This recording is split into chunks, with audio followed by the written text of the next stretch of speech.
एक थॉट आया था कि उस दिन रिलीज़ करेंगे, क्योंकि इतना कुछ मुझे ईश्वर ने दिया है और मेरी ऑडियंस ने मुझे इतना प्यार दिया है, तो मैं कैसे वो ऋण कैसे चुकाऊं, तो वो एक मन में था।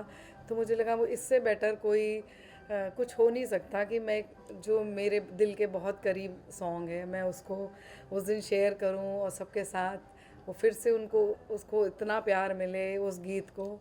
और बस यही थॉट मन में था और वी प्लान कि हम लोग आज रिलीज़ करें इस गाने को। और मैं तो ओवरवेल्म्ड हो रही हूँ और समझ में ही नहीं आ रहा है क्या बोलूं। राधा कृष्ण गाना फोक रिक्रिएशन होना उसका इतना ब्यूटीफुली आपने, आई मीन नीडलेस टू से कि आप हमेशा ही बहुत, आई मीन आवाज, we really can't comment on that, but it's such a beautiful feeling when we hear and when we are watching the song. तो वो पूरी जर्नी एक गाने की कैसी रही? हाँ, थोड़ा सा मैं शुरू करती हूँ फिर कनिष्क बताएंगे। जी जरूर, कनिष्क जी जी हाँ। Want to know. ये जो बंदिश है ये मैंने कुमार गंधर्व जी की सुनी हुई है, प्रभा अत्रे जी की सुनी हुई है, तो क्लासिकल सुनती हुई आई हूँ, तो मुझे ये बहुत पसंद थी बचपन से ही। तो काफ़ी टाइम से मन था कि इस पे कुछ करते हैं, तो बस एक दिन मैंने अचानक कनिष्क को बोला कि प्लीज़ इस गाने पे कुछ काम करो, तुम इतनी चीज़ें बना रहे हो, प्लीज़ इस गाने पे थोड़ा सा फोकस करो।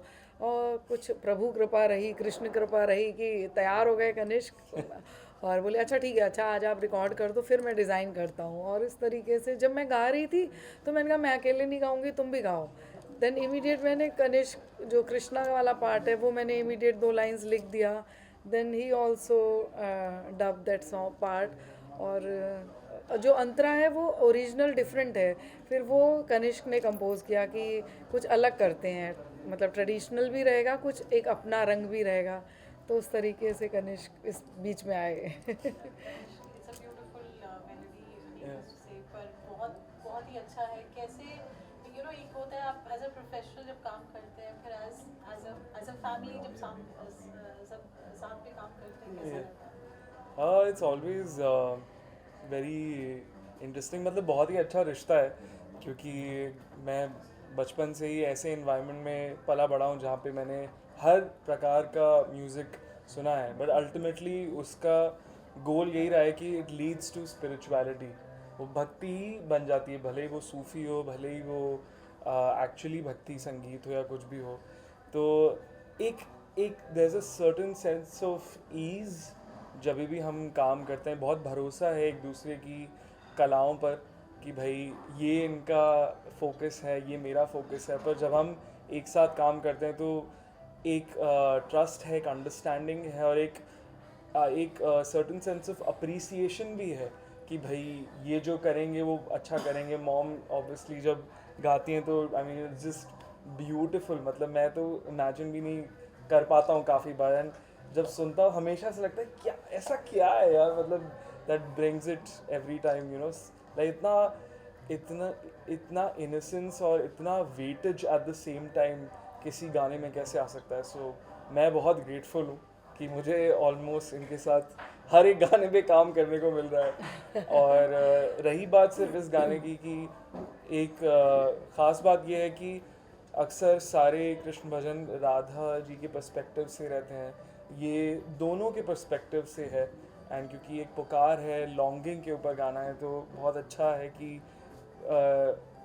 शुरुआत राधा जी के पर्सपेक्टिव से ही, और बट कृष्ण भी दोनों की पुकार है। दोनों की ही पुकार है, हाँ और अंत में मिलन ही है उनका। हाँ। तो रियली हैप्पी कि ये वीडियो गाना वीडियो भी बहुत शानदार बना है, उसके लिए जो पूरा क्रिएटिव प्रोसेस था मैं उसमें थोड़ी सी वीक हूँ, तो वो पूरा कनिष्क, वो डिपार्टमेंट कनिष्क संभालते हैं कि स्टोरी किस तरीके से उसमें स्मूथली चले। तो आज के माहौल को देखते हुए और पुराने ज़माने के राधा कृष्ण, वो दोनों स्टोरीज़ को मॉडर्न ज़माने में किस तरीके से इनकलकेट किया, वो बड़ा खूबसूरत है। वो जो ब्लेंड है वो बड़ा बहुत सुंदर लगा कि मॉडर्न ज़माने की जो राधा है वो किस तरीके से ड्रेसअप होगी, वो किस तरीके से कृष्ण को पुकारेगी।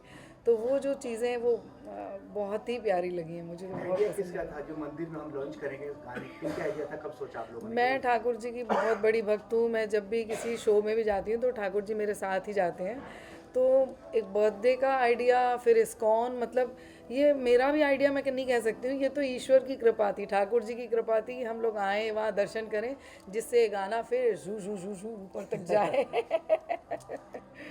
हमेशा folk में कहीं ना कहीं चैलेंज रहता है, bring it about, कैसा रहा वो process, what was your thought process when this happened? I think हमेशा से, इससे पहले जैसे हमने कई गानों पे काम किया है, इससे पहले कबीर दास जी के पद पे काम किया है, फिर उससे पहले एक ठुमरी पे भी काम किया था, रंगी सारी जो फिर फिल्म में भी गया था। तो हमेशा कोशिश यही रहती है हम दोनों की कि जो उस गाने की पोइट्री है या जो कॉम्पोजिशन है, जो और रूह है, जो एहसास है, हाँ, जो आप वो बरकरार अक्सर रहे। अलग म्यूज़िक में भी सुनेंगे, वो बरकरार रहे, और किसी भी फॉर्म ऑफ म्यूज़िक में आप सुने वो तभी भी उसकी सोल इंटैक्ट रहनी चाहिए। तभी मैं अक्सर इनको बोलता हूँ कि आप जैसे हो वैसे ही रहो और वैसे ही गाओ, मैं अपने आप मैं इस म्यूज़िक को आपके अराउंड सजाऊंगा, सो दैट वो एक नेचुरल पन भी मतलब एक तरीके से रहेगा। हाँ, वो ज़्यादा खूबसूरत लगता है As वो। mother and son, कुछ agreements, disagreements गाने को लेकर, कभी कोई creative calls, कुछ interesting? वो हमेशा ही होता है, वो तो मतलब अगर वो तो देखो यहाँ पे भी शुरू हो गई खटपट। मतलब इससे ही आइडिया मिल गया कि होती है। नहीं, वो तो हमेशा होती है कि मतलब अगर कोई टेक अच्छा नहीं लगा तो वापस करते हैं, but more than anything I think हम उन गानों पे ही काम करते हैं जहाँ पे हम दोनों काफ़ी स्ट्रांगली फील करते हैं उसको लेके कि इस पे काम करना। आई फील वही सबसे बड़ा पार्ट रहता है, बाकी सब बहुत छोटी मोटी चीज़ें रहती हैं कि ये इसको ऐसे गाओ वैसे गाओ जो भी है, वरना एक गाने पे काम करना, इस पोइट्री पे, इस मेलोडी पे, वही जब एक तरीके से I feel like that is only 60-70% of a song, बाकी सब ये मुझ पे छोड़ देती है कि like, तुम अपने हिसाब से डिज़ाइन करो इसे। हाँ, फिर जैसे और ये जो कंप्लीट हो जाता है पूरा सॉन्ग, कहता बीच में नहीं सुनाऊंगा, पूरा कंप्लीट हो जाएगा फिर सुनाऊंगा, फिर आप अपना फीडबैक देना, अच्छा लग रहा है नहीं लग रहा है या कुछ चेंजेस चाहिए, तो उस तरीके से करते हैं। बट आई ट्रस्ट हिम कि मैं जैसा जो भी काम मतलब रिकॉर्ड करके दे देती हूँ, फिर उसके ऊपर ये उसको अपने तरीके से डेकोरेशन करते हैं, सजाते हैं। So, कुछ अलग रहता है कविता जी, घर में गाना बनना और बाहर गाना बनना? हाँ, घर में तो ये नहीं, मुझे नहीं अच्छा लग रहा है, मेरे को गले में खराश लग रही है, मेरा मूड ठीक नहीं है, मैं नहीं गाऊंगी यहाँ, तो कभी भी कर सकते हो। लेकिन आप बाहर कहीं जाते हो स्टूडियो में तो यू हैव, या और कंपोजर्स के लिए तो you have to be professional, और आपको उस टाइम पे और उस कमिटमेंट पे आपको करना पड़ता है। आई थिंक थोड़ा थोड़ा ढल गई हूँ उस रंग में भी अभी। लेकिन हाँ, ये जो कंफर्ट जोन तो रहता ही है घर पे करने में, और कुछ अच्छा नहीं होता या ये ज़्यादा बोलता है थोड़ा और बेटर करो तो चिल्ला भी नहीं करूँगी ऐसा क्या है, तो वो सब भी चलता रहता है। लेकिन हम दोनों की कोशिश यही रहती है कि जो भी प्रोडक्ट बाहर आए वो 100% से भी ज़्यादा अच्छा, बेहतर हम जितना कर सकें कि, और हम लोग खुद ही एक वो बनाते जा रहे हैं कि जो भी काम कर रहे हैं वो बेस्ट होता है, फिर लगता है कि नहीं इससे भी बेटर कुछ करना है, इससे भी बेटर, अब जो आए वो उससे भी बेहतर हो, तो आपकी रिस्पॉन्सिबिलिटी भी बढ़ती चली जाती है। अब जैसे जैसे काम बेहतर करते जाते हो कि लोगों की एक्सपेक्टेशंस बढ़ जाती हैं कि अरे अब अगला क्या होगा, देखते हैं उतना ज़बरदस्त है कि नहीं है। तो खैर बनाते समय नहीं सोचते, लेकिन जब रिलीज़ हो रही होती चीज़ें तो रहता है कि कहीं से भी कोई भी पॉइंट पे ज़रा सी भी मिस्टेक या कमी ना रह जाए, तो वो प्रयास रहता है बस। लखविंदर जी, थैंक यू आज की अपॉर्चुनिटी के लिए। क्या कहेंगे आप आज?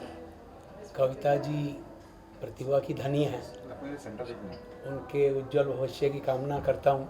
अरे तो मेरा सौभाग्य है पारुल जी, आपने कहा, मुझे भी अभी ऐसे दोपहर को ही था, और सबसे बड़ी चीज़ है जन्मदिन पे कृष्ण जी साथ आ गए, साथ में बैठे हैं, तो बाकी तो इतना